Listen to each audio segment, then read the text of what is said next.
1980 के दशक के आखिरी सालों में जब भारतीय टेलीविजन पर सिर्फ दूरदर्शन का राज था, एक सीरियल आया, फिर वही तलाश।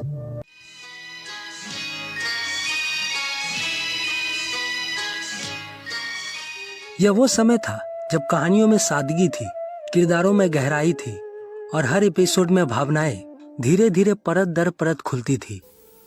3 दिन हो गए हैं, कॉलेज नहीं गई। शहनाज बुलाती है तब भी नहीं जाती हूँ। इस सीरियल ने शोर नहीं मचाया, लेकिन चुपचाप लाखों दिलों में घर कर गया। उस दौर की सीरियल्स में कोई तरक भड़क नहीं थी, न हाई ड्रामा, न तेज म्यूजिक, न नकली संवाद, सिर्फ असल जिंदगी की तरह बहती कहानियां। फिर वही तलाश उसी दौर की एक बेमिसाल पेशकश थी। खाना खाने बैठती हूँ तो खाना नहीं खाया जाता।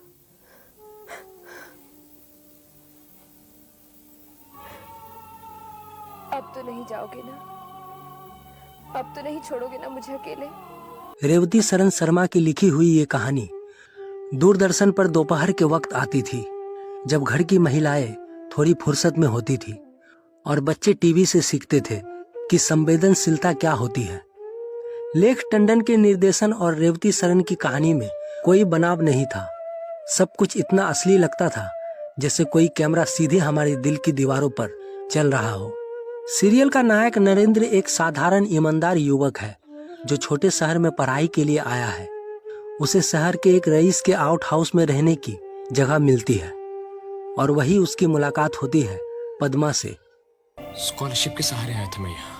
फिर टेंशन छोड़िए और जल्दी से ठीक हो जाइए।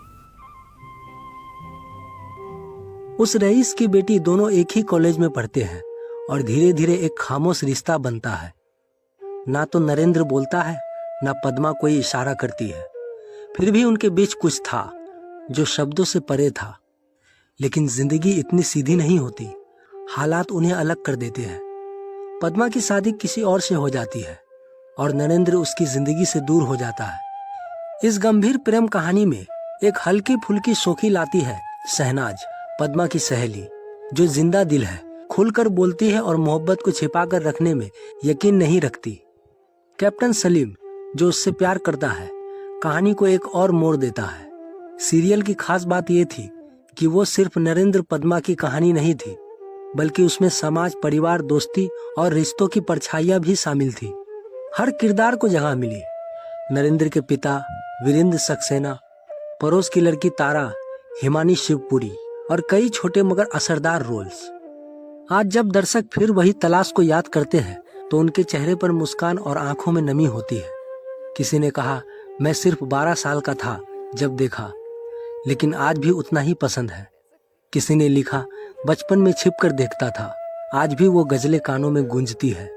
और किसी ने कहा, हमारे समय का सबसे सुंदर शो जिसमें किरदारों में सादगी और आत्मा थी। रेवती सरन शर्मा, वो नाम जिसे आम दर्शक शायद नहीं जानते हो, लेकिन जिनकी लिखी कहानियां एक पूरी पीढ़ी संवेदनाओं की आवाज बन गई। फिर वही तलाश पहले एक रेडियो नाटक था, फिर उसी वीराने की तलाश।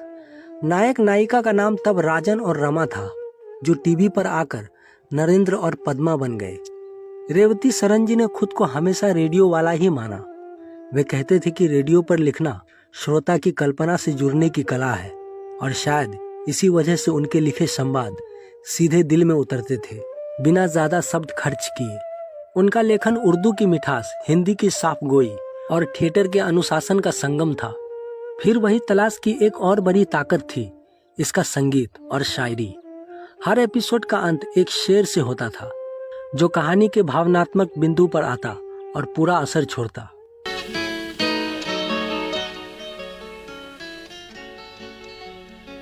ये वो उम्र है जो न घट सके, ये वो राह है जो न कट सके, उसे प्यार ही ने छुआ नहीं जिसे मंजिलों की तलाश है।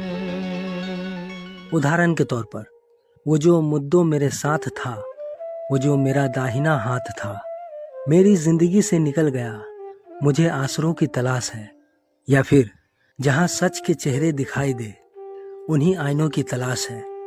इन पंक्तियों में सिर्फ कविता नहीं थी, ये किरदारों की सांसें थी। टाइटल सॉन्ग को आवाज दी थी चंदन दास ने और लिखा था शबाब मेठी ने। कभी हादसों की डगर मिले, कभी मुश्किलों का सफर मिले, ये चिराग है मेरी राह के, मुझे मंजिलों की तलाश है।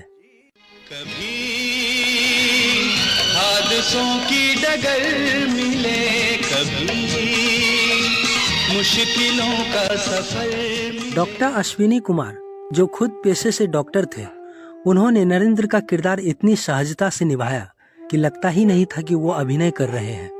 शो के बाद उन्होंने अभिनय छोड़ दिया और डॉक्टर बन गए। पूनम रेहानी, जिन्होंने पद्मा का किरदार निभाया, वो भी इस शो के बाद पर्दे से दूर हो गई। लोगों को आज भी उनकी मासूम शांति याद है। नीलिमा, आजिम की शोक, शहनाज और राजेश खट्टर का सलीम आज भी दर्शकों के जहन में ताजा है। फिर वही तलाश को सिर्फ याद करना नॉस्टैल्जिया नहीं, ये उस दौर की उन भावनाओं को जीना है जहां मोहब्बत सस्ती नहीं थी, वो रिश्ते इतने खड़े थे कि शब्दों की जरूरत नहीं पड़ती थी। कभी पद्मा की चुप्पी कुछ कहती थी तो कभी शहनाज की हंसी के पीछे का दर्द। नरेंद्र की आंखों में उम्मीद और सलीम के चेहरे पर भरोसा। सब कुछ जैसे ठहर गया हो फिर भी चलता रहे।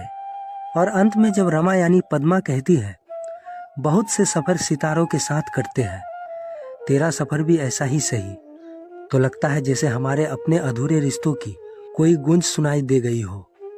तो दोस्तों, आपकी कौन सी यादें इससे जुड़ी है, हमें कमेंट करके जरूर बताएं। और दोस्तों, आपके